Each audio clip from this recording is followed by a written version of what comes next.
Om Jnana Timirandasya Jnananjana Shalakaya Surunmilitam Jena Tasmai Sri Gurave Namaha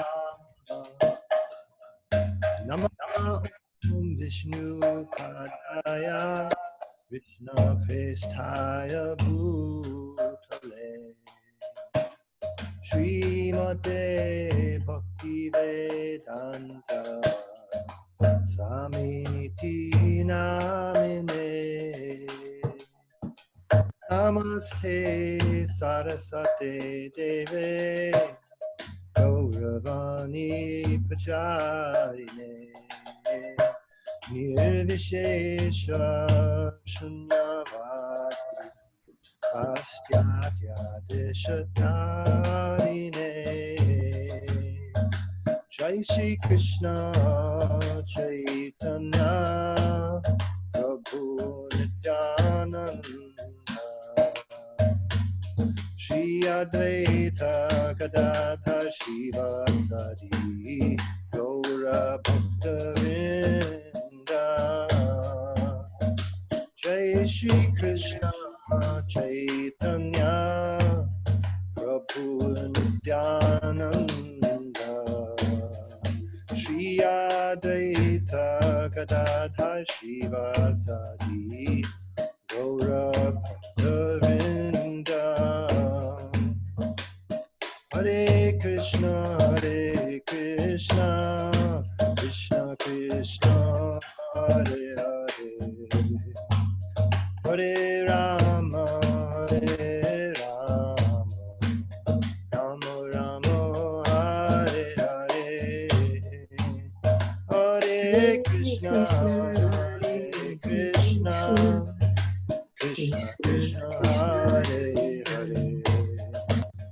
Hare Rama, Hare Rama, Rama Hare Hare, Hare Krishna, Krishna Krishna, Hare Hare, Hare Rama, Rama Rama, Hare Hare. Hare Krishna, Krishna Krishna, Hare Hare, Hare Rama, Rama Rama, Hare Hare, Hare Krishna, Krishna Krishna, Hare Hare, Hare Rama, Rama Rama, Hare Hare, Hare Krishna, Krishna Krishna, Hare Hare, Hare Rama, Rama Rama, Hare Hare, Hare Krishna, Krishna Krishna, Hare Hare, Hare Rama, Rama Rama, Hare Hare. Jai Om Shripad Paramahansa Paripurajaka Stotra Sri Srimad A.C. Bhakti Vedanta Swami Maharaj Prabhupada Ki Jai, Anand Koti Vaishnavrinda Ki Jai, Nam Acharya Srila Haridas Thakur Ki Jai, Aim Sakaho Shri Krishna Chaitanya Prabhu Nityananda, Shri Advaita Gadadhar Shivasadi, Gaur Bhaktavrinda Ki Jai, Sri Sri Radha Krishna Gop Gopinath, Sham Kunda Radha Kundi Giri Govardhan Ki Jai, Vrindavan Dham Ki Jai, Dham Ki Jai, Jagannath Puri Ki Jai, Gangamai Ki Jai, Jamanamai Ki Jai, Tulsi Devi Ki Jai, Bhakti Devi Ki Jai, Samaveta Bhakta Vrinda Ki Jai. All glories to the assembled devotees. Hare All glories to the assembled devotees. All glories to the assembled devotees. Gaur Premanande. Welcome to the few, the brave. Yes. The Om Gana Timirantasya Gananjana Shalakaya Chakshun Miditam Jaina Tasmai Shri Gurave Namaha Shri Chaitanya Manobhistam Stapitam Jaina Bhutale Swayam Rupakada Mahyam Tadhati Shapadantikam Vandehang Shri Guru Shri Jatapatakamanam Shri Gurun Vaishnavamscha Shri Rupam Shagrajatam Sahagana Raganatan Vitam Stam Sajivam Sadvaitam Savatutam Parijana Sahitam Krishna Chaitanya Devam Shri Radha Krishna Padan Sahagana Lalita Sri Vishakhan Vitamscha He Krishna Karuna Sindho Deen Bandho Jagatpate Gopesha Gopika Kanta Radha Namostute Tapta Kamshana Gaurangi Radhe Vrindavaneshwari Prashapanu Sute Devi Pranamami Hori Priya Vanchakol Tarubhyascha Kripa Sindho Bhyevacha Titanam Pavanebhyo Vaishnavebhyo Namo Shri Krishna Chaitanya Prabhu Nityananda Shri Advaita Gadadhar Shiva Shri Gaur Bhaktivinoda Hare Krishna Krishna Krishna Hare Hare Hare Rama Rama Rama Hare Hare. Thank you all for coming, the few, the brave. I'll start by reading a little bit from Srila Prabhupada, just because it's enlightening and auspicious to begin with. As it is necessary for one to become very active in family life, similarly, after retirement from family life, it is necessary to control the mind and senses. This is possible when one engages himself fully in the devotional service of the Lord. Actually, the whole purpose of the Vedic system, the Vedic social order, is to enable one to ultimately return home back to Godhead. Grihastha ashram is a sort of concession combining sense gratification with a regulative life. It is to enable one to easily retire in the middle of life and engage fully in austerities in order to transcend material sense gratification once and for all. Therefore, in the Vanaprastha stage of life, tapasya, or austerity, is strongly recommended. Maharaj Prithu followed exactly all the rules of Vanaprastha life, which is technically known as Vaikanas ashram. The word Vaikanas, susamate, is significant because in Vanaprastha life, the regulative principles are also to be strictly followed. In other words, Maharaj Prithu was an ideal character in every sphere of life. Mahajana yena gata sapanta. One should follow in the footsteps of great personalities. Thus, by following the exemplary character of Maharaj Prithu, one can become perfect in all respects while living this life or while retiring from active life. Thus, after giving up this body, one can be liberated and go back to Godhead.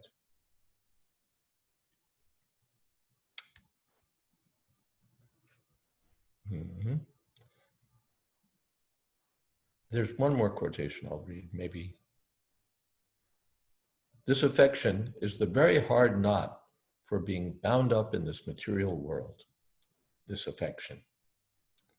Therefore, the Vedic civilization is that the affection is to be cut off, compulsory, at a certain age, not that the affection should continue. If the affection continues, then there is no chance of my becoming free from this material world. There's no chance. Therefore, Vanaprastha. Because the wife's affection with the wife is very, very strong. So Vanaprastha means the husband and wife, they give up the affection and not give up, go away from home, and they travel in the holy places just to purify. And again, when the affection draws, they come to the family, again remain for 1 or 2 months, then again go away. So the wife, there's no sex connection, but wife remains as assistant to the man to be accustomed how to remain aloof from the family. And then when he has practiced to remain aloof from the family, then wife is also sent back to the family to the care of elderly children, and the man takes sannyas, compulsory. That's just with that,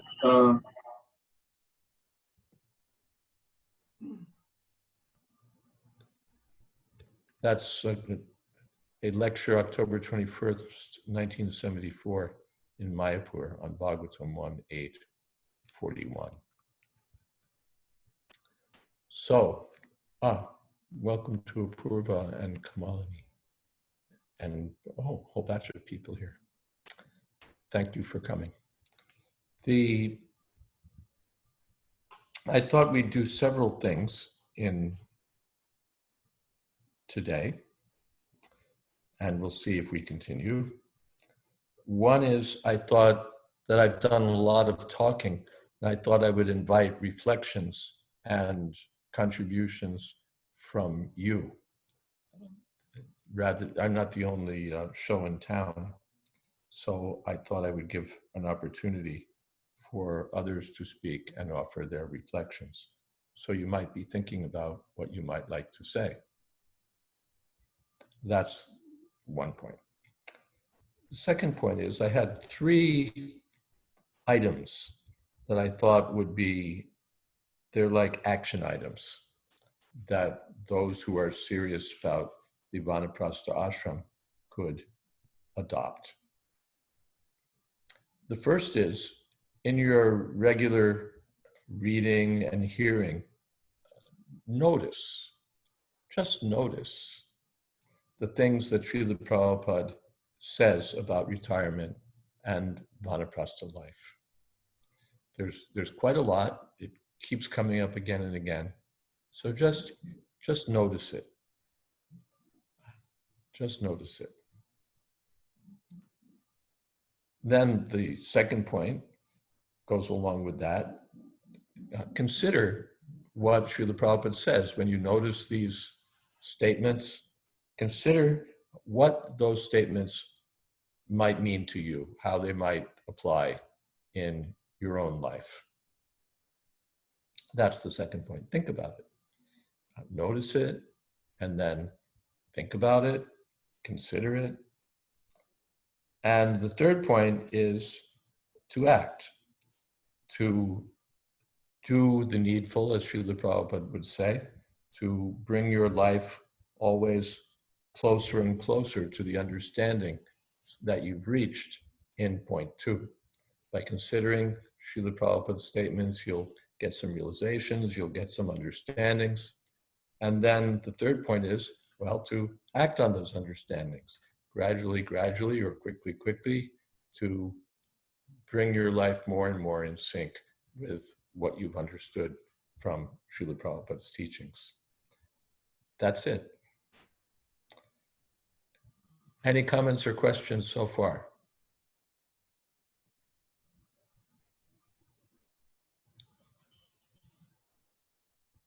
No. Okay. I don't know how to raise my hand in here. You don't even have to. You can just jump right in. Okay. Well, you know, the Srimad Bhagavatam is like the ultimate authority, right? Mm-hmm. And we have a reading group, and we're reading about the Vanaprastha in the 11th canto. So, I mean, it's like, wow. So we're supposed to like totally disregard the Srimad Bhagavatam because all of it is like kind of outrageous. I mean, like there's already enough austerity in regular execution of Krishna consciousness. But you know how they say you're supposed to stand out in the winter and the freezing cold and under the hot blazing sun and submerged. Yeah, no dental hygiene and don't cut your nails, don't shave, don't cut your, all of these things and never save food. We shouldn't have a refrigerator or a cupboard because you just eat what you're supposed to eat that day and don't hoard any food, depending totally on Krishna. So, and of course, there's many things in the Srimad Bhagavatam that are um, kind of like that. Like if people did not have purports, like how much more bewildered they would be. And if they did not have the example of our acharyas and even Lord Chaitanya himself, he was austere, but not like that. So just like you say, to notice. Um, so Prabhupada does say a lot of things, and of course this is 11th canto. But any ideas about that? Yeah, I have some ideas. But what do you draw from it as the central? Well, what I draw primarily is that we are meant to be conscious of performing austerities and for minimizing the demands of the body and focusing more on spiritual life.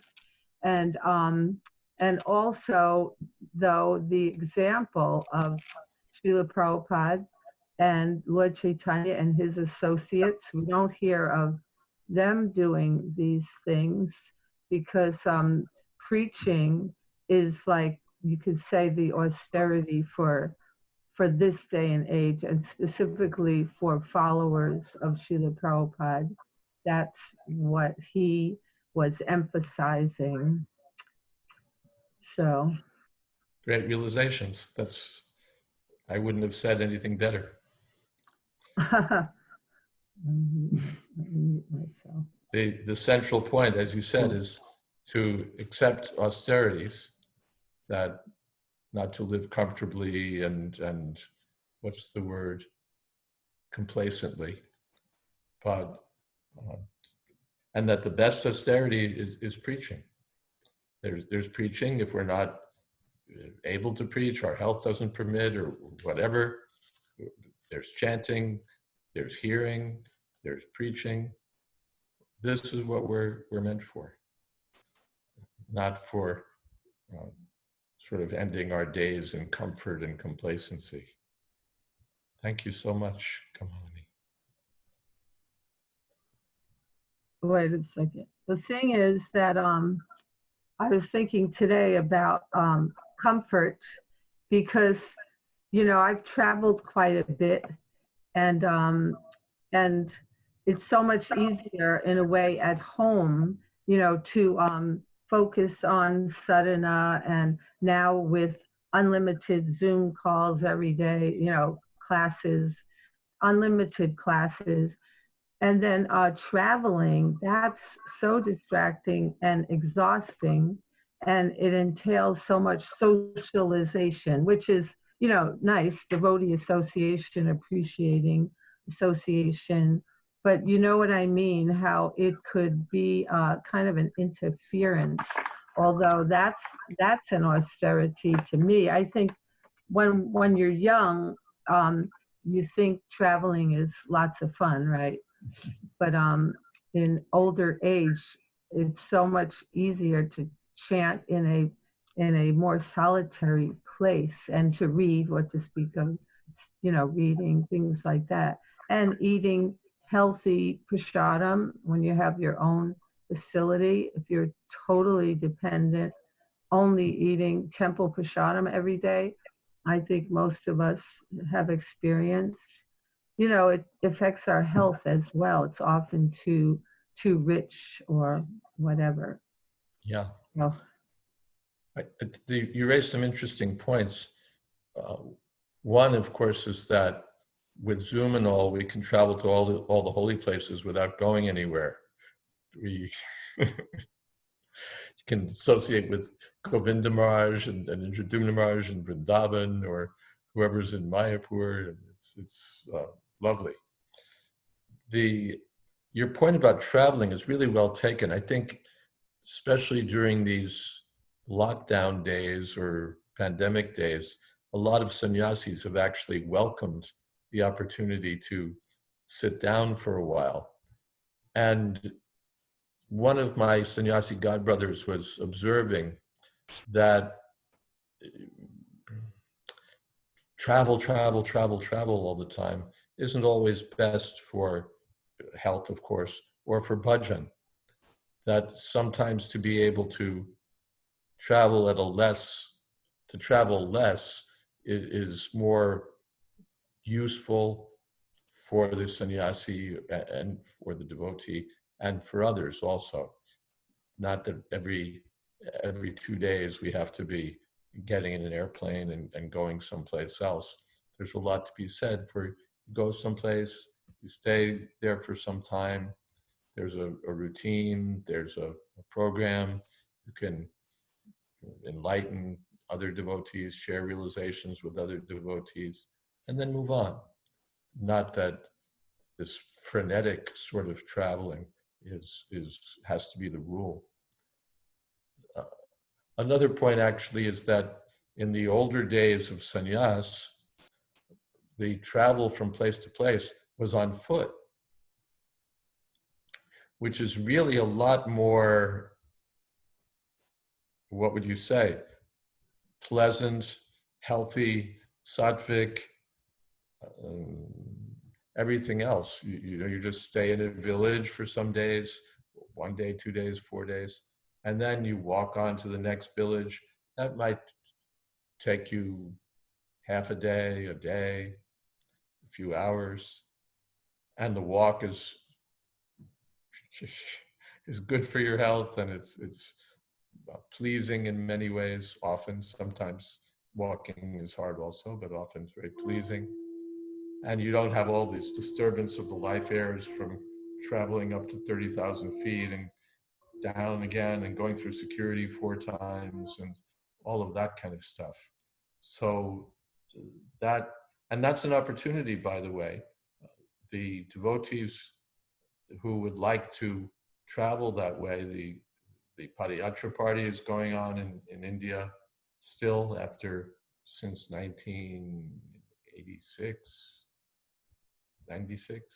86, since 1986 it's going on. And one can join that party for some time and just get a kind of a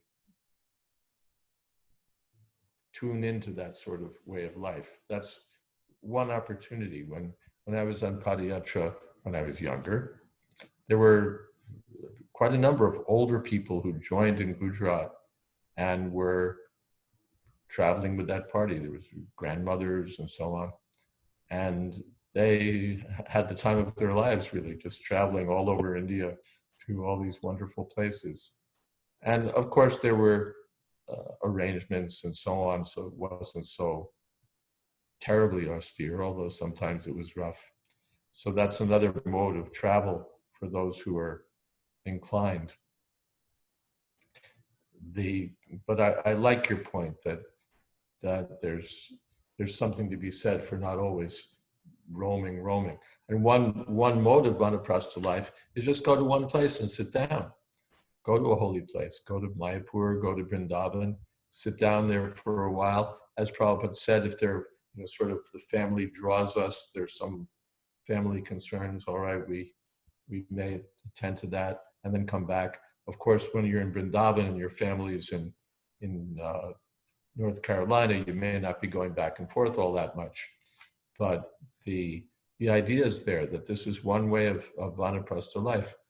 And that was Prabhupada's original idea for the guest house in Vrindavan.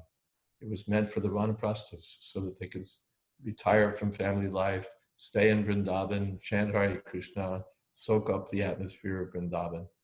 So that's definitely one mode of Vanaprastha life. One doesn't have to travel and travel and travel. One can stay at a holy place for considerable time. Thank you again for bringing these things up. Something else from you?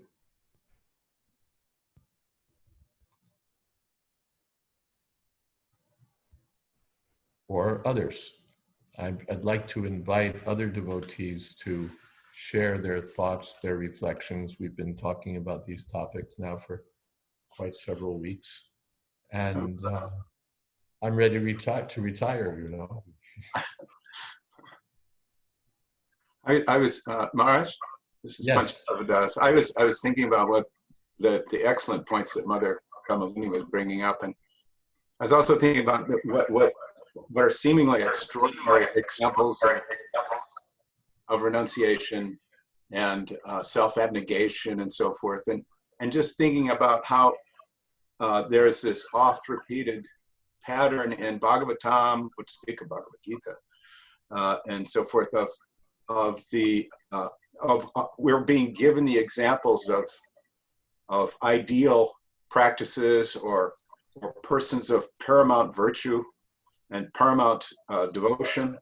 And one of the effects of that kind of association is that you want to make yourself a better devotee.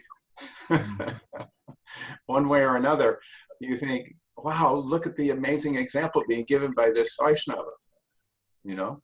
And it's association. It can make you a better Vaishnava by hearing these stories over and over again. So. And that's also one of the benefits of the holy places, that if we go there for a retired life, we'll associate with advanced devotees, with other devotees who've given up their, material attachments or are in the process of giving up, or with sannyasis or advanced devotees who are taking advantage of these holy places. If we go to Vrindavan, so many devotees come and give classes and give association.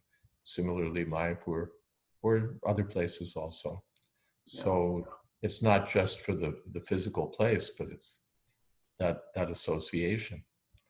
And we know, we talked about this in another session, that in family life, we associate with all the other families, and we take part in all these social programs and functions, and it's very nice.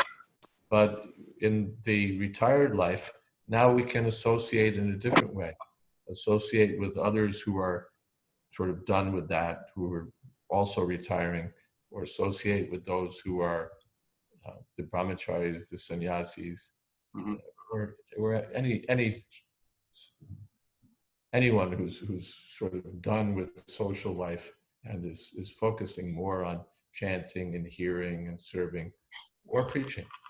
That's, again, as Kamalini said, there are different things we can do. It doesn't mean that we only have to go somewhere to retire. We can also come out and do something. Or we may do that in stages, as Srila Prabhupada did. Of course, he was preaching throughout. He was preaching in Jhansi. Then he went to Vrindavan for some time, and he was writing. He was focused on that. And then he came and went everywhere.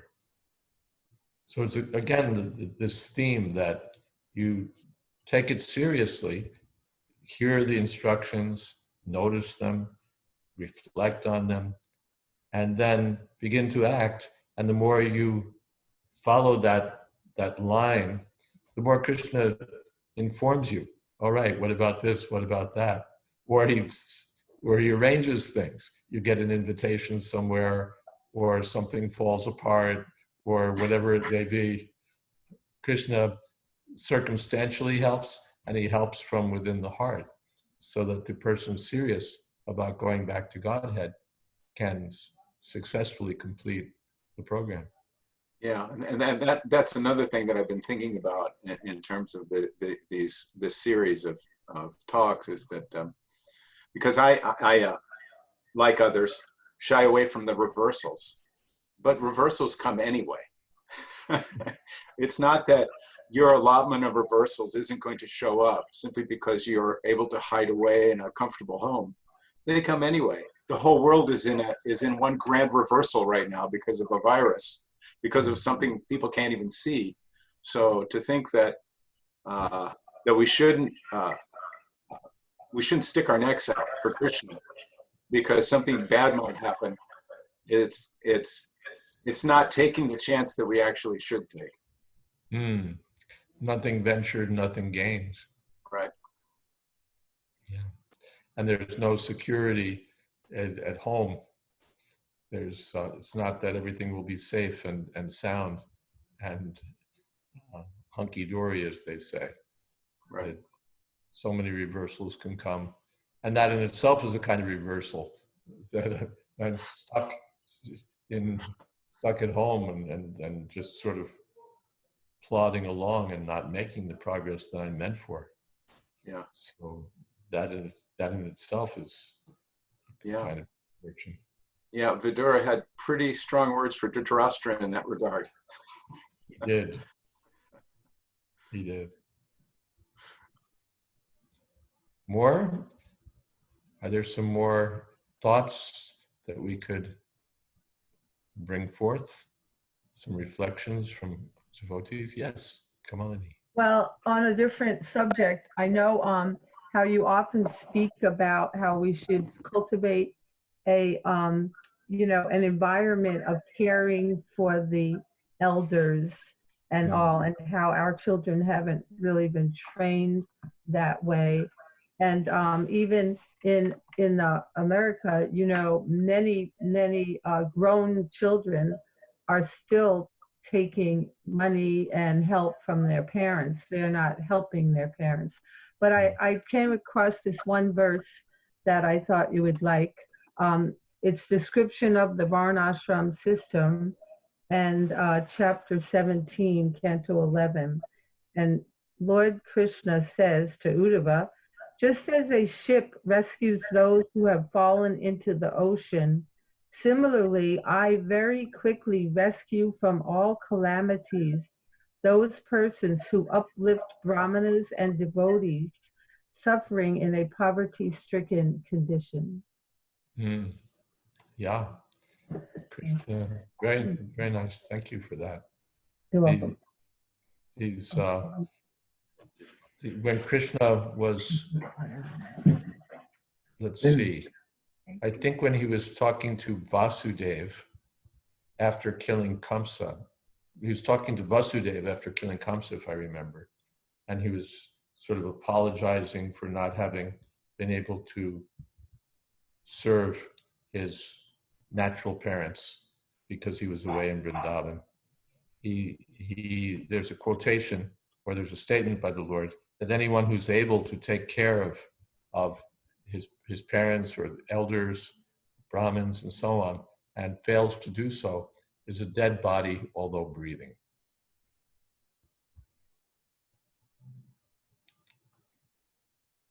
On the one side, we don't want to be dead bodies, and on the other side, we'd like to be rescued by that ship of Krishna's mercy. Thank you, I do like that. 11:17, which verse?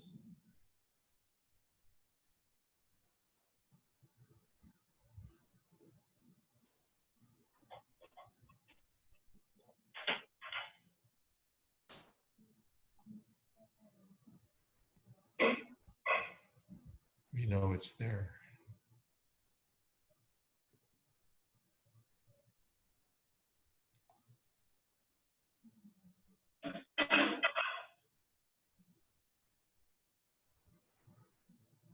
Okay, it will come.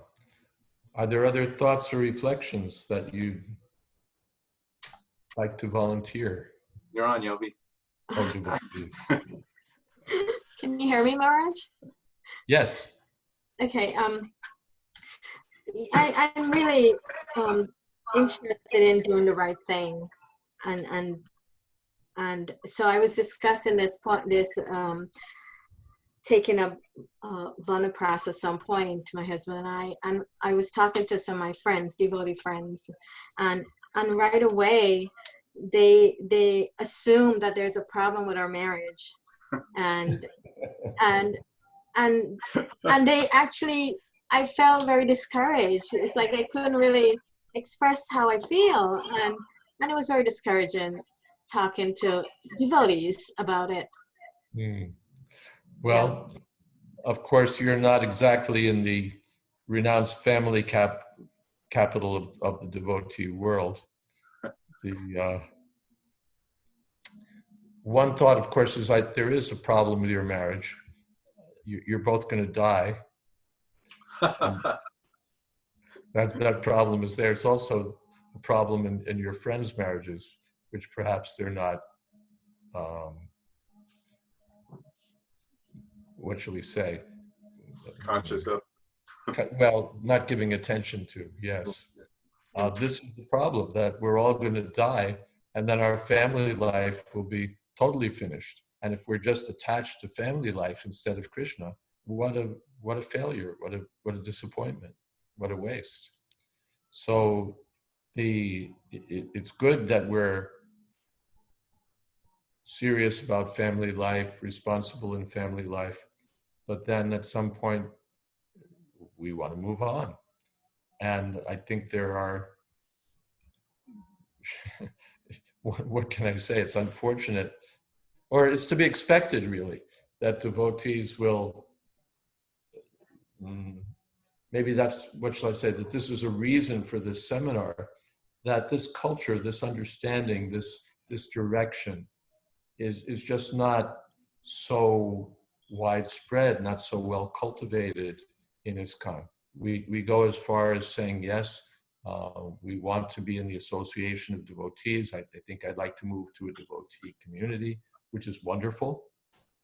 And especially for some devotees, it may really be a lifesaver. You know, they're out there struggling and no association, and they come to a community of devotees. So it's so wonderful, and they can perform service, they can join the kirtans. So it's great. But then this next stage isn't so much talked about, isn't so much recognized, is hardly visible even. And so when you bring it up, it's then people look for a context. You know, how do we, what should we understand here? Well, maybe their marriage is failing. You know, that's what they hit on, because it's like a, you know, sort of like seeing a camel. If you've lived in Alaska, it's like, how do I make sense? So that's one reason for this seminar, which you can point your friends to, or you can seek out the association of those who are similarly minded. You know, those who can't conceive of the idea that there's the next stage. All right, Hardy Bol. But there may be other devotees who are also thinking, well, you know, what's more dynamic? What can I do? How can I move forward? That may not be the majority, but we don't need to seek out the majority. We just need to find, sometimes even, you know, like one person or one couple or who have a similar thought process, and that can be so nourishing and enriching and stimulating. Thank you. Thank you. Something else? Well, also, it is a really good excuse. You know, I know someone who she has a restraining order on her husband, so they just say we took Vanaprastha. So it's kind of a glorious separation without the disgrace, you could say, of divorce and all of that. So it does happen. People take Vanaprastha because they don't get along. It's true, but it's a good way out, you can say, instead of an ugly divorce. Yeah, it really is. This is something I've sometimes talked about and thought about. It's like our Pancha Dravida Maharaj was thinking of taking sannyas, and Prabhupada said, "Why do you want to take sannyas?" He said, "I can't get along with anyone." Prabhupada said, "That's a good reason," and give him sannyas. So for Vanaprastha, actually, it's good. You see, there's so many devotees who, in their later years, don't feel so satisfied in family life. The relationship isn't, what should we say, delivering what we somehow hope for. It's not so pleasing. And again, because they're looking for a context, why am I not happy? Why isn't this working? So then they look and say, well, and they think about divorce, they think about something else. So this, in the Vedic system, it's sort of built in that, yeah, there'll come a time when your married life is not going to be so full of, that youthful joy. It'll be a different kind of life. And the taste that was there for working and building and growing and discovering materially will wane, and be, the household way of life won't be so rewarding. So that's a sign for us to move on. And yes, some devotees may just say, well, we're incompatible and da-da-da-da-da, and then they seek divorce or separation. Well, all right, somehow or other you broke the connection. And now the only thing you have to do is not make a new one. I thought of creating a new ISKCON ministry, the ISKCON Ministry for Creative Divorce, which would really be Vanaprastha in disguise. The idea is that if circumstantially, your spouse leaves you or expires, or for whatever other reason things go in different directions, just take it as a blessing. Take it as a blessing that at this point of my life, what was I expecting? It's like Narad Muni, his last attachment was his mother. She died. She was bitten by a snake. So rather than weeping and sobbing, Narad Muni took it as a blessing from the Lord, that now I can travel and follow the directions that I received from the sages, and he became Narad Muni. So if our family life isn't going so well, or it's not so jolly, or my wife wants to go live with somebody, with her sister or whatever it is, fine. Throws me out of the house or whatever it is. Just take it as a blessing and say, all right, this is really what I was supposed to be doing anyway. And maybe I didn't take a step forward to make it happen. Krishna's made it happen. So how wonderful, actually. And let me take advantage of it. Like Prabhupada said, the traders in the stock market, the prices go up or the prices go down. They take it as an opportunity for profit. The stocks go up, they sell and make money. When they go down, they buy cheap. So whichever way Krishna moves things, the devotee who's serious can take it as an advantage. Tulsi Priya had a question. Hi, Maharaj. Just a comment, what you were talking about, the people realizing that they're not so pleased with family life. I had a friend who was... A little slower, Tulsi Priya. Somehow, I guess you're speaking on your phone and the connection is, the quality is not that great. I had a friend, she's a devotee, she was married, husband wasn't a devotee, and she raised several children. She was a very good mother. She was even a professional child care person. And as her children grew, they became less and less interested in Krishna consciousness. And A little slower because it's really breaking up on your side. or something. So her children became not inimical, but antithetical, or just disinterested in Krishna consciousness. Once they were all grown, she told me. Hold on a second. Are you in the same place with the Kendra? No, I'm in a different place. Yeah, you're in a different place. It's so hard to hear you, Manaji. Okay, how about? Maybe you want to type it out. Hold on, I'm going to turn off one speaker and use a different speaker because I have this on a speaker.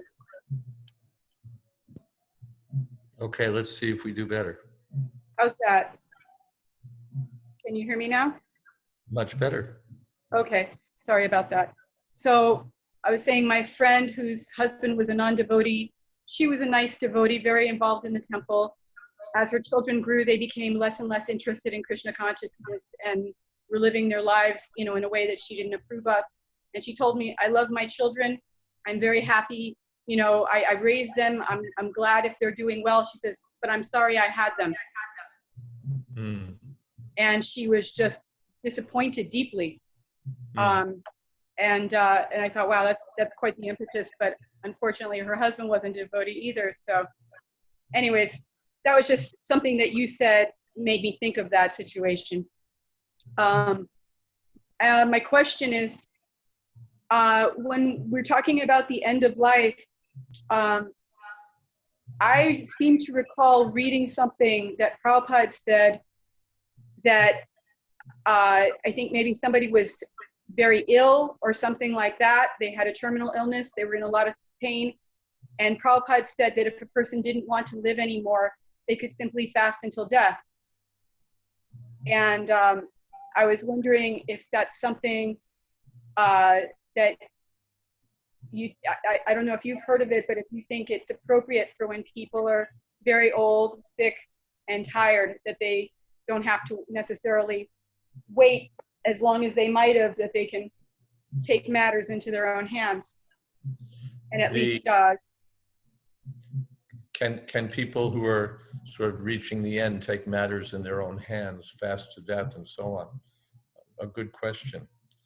Maharaj Pariksit, of course, is our example. He took up fasting until death. Of course, his fasting wasn't for the purpose of bringing on death, because his death was going to come anyway. But he did that. There is a tendency. I can give an example.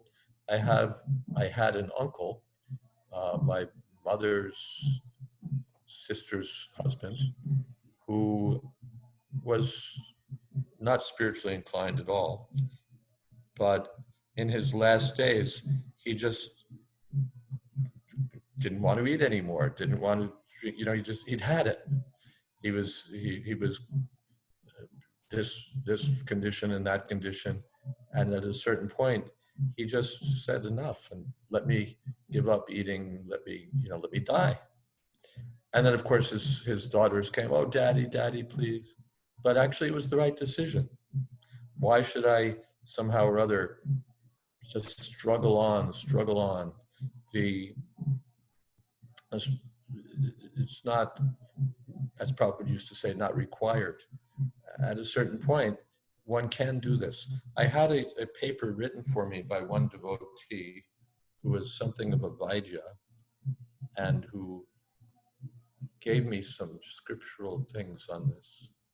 Let's see if I can find it for you without too much effort.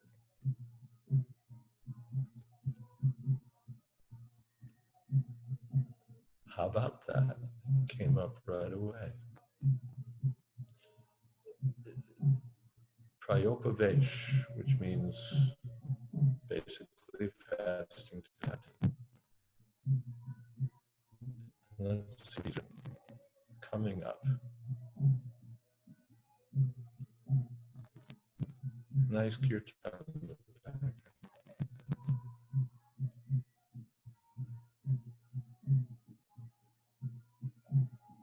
In the terminally ill, prana, the life force, becomes debilitated and begins to withdraw. from the Stula Sharira, the physical body.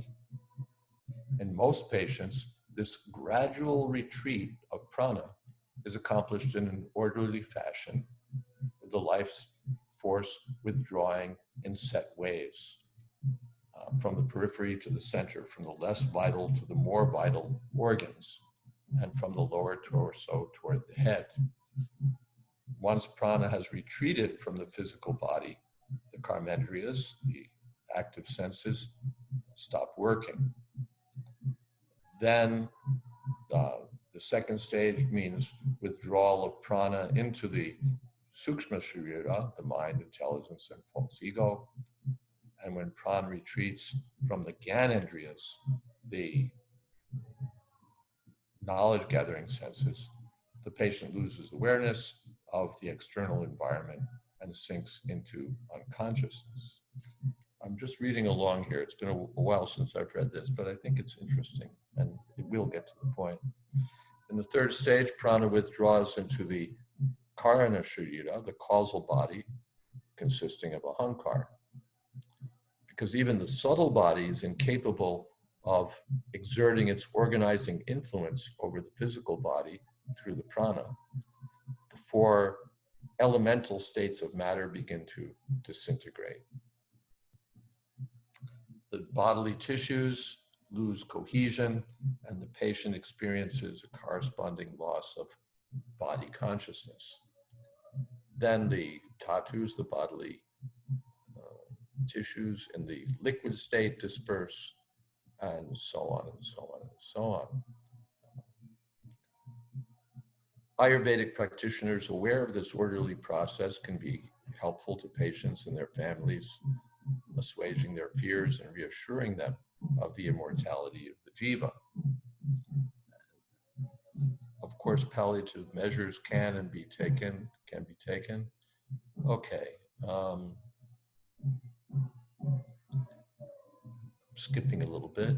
In terminal, there are two kinds of treatment, or two kinds of problems, diseases, those you can fix and those you can't. Then there, among those you can't, some you can manage and some are you can't. They're going to finish you off. So in those terminal conditions, Ayurveda considers only palliative measures. And then let's see what we have here. Okay, now I get to it. Prayopavesh. According to Shastra, suicide postpones and intensifies karma. However, as stated above, Ayurvedic ethics allow prayopavesh, voluntary death by fasting. The patient making such a decision must declare it publicly to distinguish the act from suicide committed privately in traumatic emotional states of anguish and despair, and to allow for family and religious community intervention. Prayopavesh is allowed when the patient is unable to perform normal bodily purification, death appears imminent, and pain and suffering are extreme, such that mitigating them would entail losing consciousness. Prayopavesh is gradual and allows the patient to reflect and reconsider his or her decision. After due deliberation, voluntary fasting unto death should be undertaken as sadhana, with the support of a community of faith. Let's see if there's anything else in here.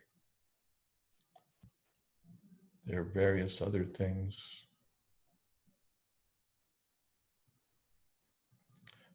But that's the relevant portion. The sum and substance of it is that, yes, it is acceptable to simply give up eating and go. It is acceptable. The 11th canto also, description of Varnashram Dharma. If the Vanaprastha, oh, there's an echo, huh? If the Vanaprastha is, should I stop? Maybe if I move further. If the Vanaprastha is overtaken by old age and because of his trembling body is no longer able to execute his prescribed duties, he should place the sacrificial fire within his heart by meditation. Then, fixing his mind on me, he should enter into the fire and give up his body. The end of the purport, I guess Sri Dayananda Maharaj says, although this may not be possible in the modern age, we can appreciate the absolute seriousness of going back home, back to Godhead, as evidenced in this verse. Mm. Yeah, and there's another place too where it's, or maybe it's the same place I'm thinking about, where it says that the Vanaprastha just, lets death come. But it, at least in these sort of terminal situations, it's not so, what would you say, strange or Unreasonable. unreasonable. At a certain point, you just say, enough already. Let me go. There's no point in trying to extend life. It's not going to be extended. It's over. There's really nothing that can be done. The doctors have already admitted that, or should admit that, and so it's over. Now, let me go.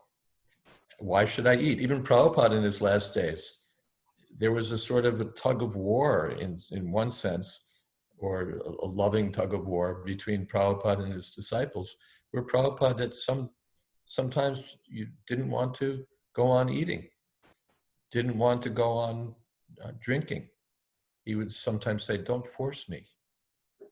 And he, it was like, that's in one sense what Prabhupada did. He just, whether by his own volition or because the body was not allowing, he reduced his eating down to practically nothing. He was just taking a little fruit juice, and you can't live like that. You can't go on indefinitely that way. So that's in one sense what Prabhupada did. And then when he wanted to go on parikrama on the bullock cart, the Kaviraj said that he would die at the first bump. His body was so frail. Prabhupada said, I won't die, I'll live. He said, but if I die, well, that's expected. And if I live, it's wonderful. So to be willing in that way to let me go. What was that? Our Jayananda Prabhu. What is the use of this? Carrying on with this useless body. He had some money for treatment, and he gave it to Srila Prabhupada to publish a book, Nectar of Devotion. Why should I spend it for just fighting for a lost cause? Let me spend it for a noble cause. That means he wasn't attached to this, to that body. He saw that it's going to be over, and why should I fight to keep it going? So this becomes, we're talking about biology sort of telling us what to do. At a certain stage, biology says retire. At a certain stage, it says family life is not such a great kick anymore. And then at a certain stage, it says life isn't really worth pushing further. Let me prepare to go. And Prabhupada did that. He came to Vrindavan. He made various attempts to recover his health. And then he said, I've come to Vrindavan to leave this world. That was his intention. He didn't go to Vrindavan to recover his health. He went there because now it's over, basically. So that's the later stage. At some stage, we think, let me get free from my attachments. I can preach, I can do bhajan, I can do so many things. And then at a later stage, well, there's really nothing more that I can do. Let me go. Let me set my affairs in order.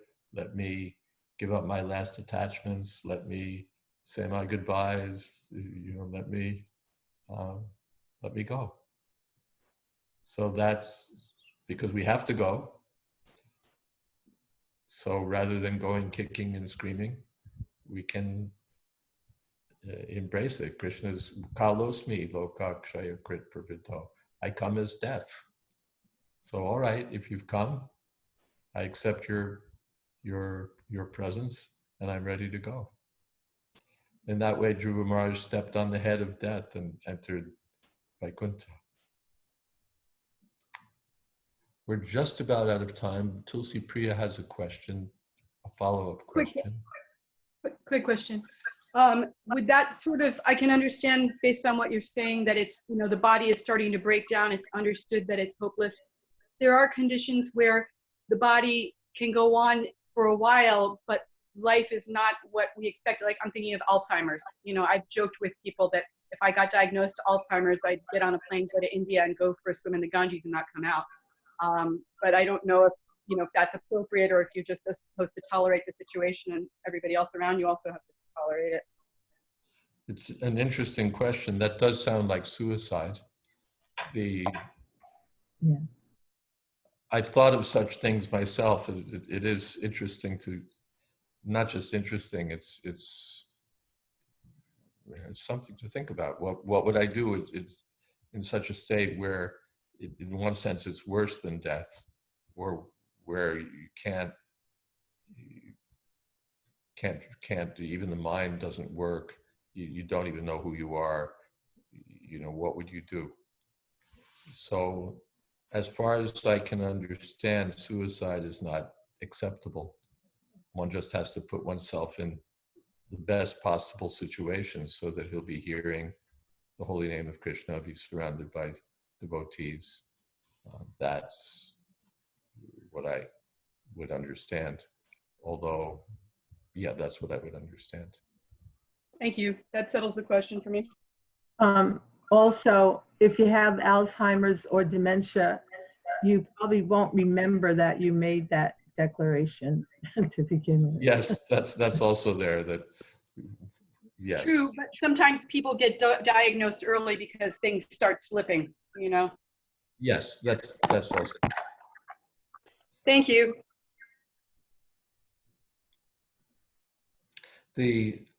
I can think of several devotees who were really not in their proper minds in their last times, but they were Krishna conscious. They were Krishna conscious. They were Krishna conscious. So even though things may not be working, the mind is not properly working, one repeats the same thing again and again. There's one godbrother we had, Shamlal Prabhu, in South Africa, very nice devotee. And in his last days, he'd had a tumor, and it was a tumor. And so he was like in a loop. He would, there'd be this sort of say the same small repertoire of things again and again. But they were all beautiful. It was all about Prabhupada, how wonderful Prabhupada was, how, something about Krishna, something about Prabhupada. So even though he was looping, it was such a beautiful transcendental loop. So another kind of mercy from Krishna. Actually, he lived much longer than the doctors expected, and that's how he spent his last days, just in a transcendental loop of Krishna consciousness. Sounds like it was beneficial for others around him as well. He was. It reminds me of the. And it wasn't just recitation, but his heart was in it. How wonderful Prabhupada is. How fortunate I am to have met such a bona fide spiritual master. It's just wonderful. Mother Isha was like that, I think. She was also chanting Hare Krishna in her last days. Yes. So we hope that somehow or other, what is that? Krishna Tadiya Parapankaja Pananta. All right, we're at 8 o'clock, and we do have the next program over on the Tuaco channel.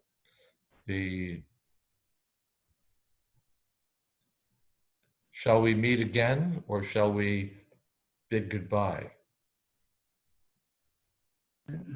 I'm happy to meet again if there are more questions and reflections from you. I don't think I have more that I need to set out. I've said my piece, but I'd be interested to hear your thoughts and your reflections. And Tulsi Priya, you had some idea of recruiting some active Vanaprasthas also to share their realizations. If you could work on that, that would be. Yeah. I just need to get their contact info. Okay, so I'm going to figure we'll keep going at least once more, Okay. and we'll see you then. Thank So you. is there? One thing, like, it would be nice kind of for others to share any progress they've made since the beginning of this, seminar, you can say. What have we done in taking steps in the right direction that you have recommended? Because That then would be wonderful. inspires others as well. That would be wonderful. That comes like, those are realizations. Realization means that you apply what you've understood. Excellent, excellent. Thank you for that. All right. Thank you so much. Hold it. Again, May I say? May I say one thing? come next time that we hear more from one another and not just me holding forth and my own ideas. I've been Or feeling what I learned from Prabhupada. that Yes, Apurva? this Sangha is an essential part of our growing up in Krishna consciousness, and it's very enlivening. I'm just now starting to speak to some of my other God brothers and God sisters about what's going on here, and I think it's very vital. I would hope that it would just keep going and going and going, because we've just kind of barely touched the surface of what's As far as applying everything. yeah, and then there's the applying aspect, but then I think that's great. I don't know if you're enrolled in the idea of continuing to lead us on through this. I'm willing. I'm your servant. As long as you have. Because I look forward to it every Thursday, and I'm starting. I know Dukkha Huntry's on it. I was going to talk to Madhuha today about getting on, and I invited my godbrother Jagat Purush. There's so many of us that we're at this stage. It's a good forum for us to open up questions and hear answers, and also formulate what our next steps are going to be. Also, our God sister, Mother Bhumi, who's in the middle of getting ready to leave.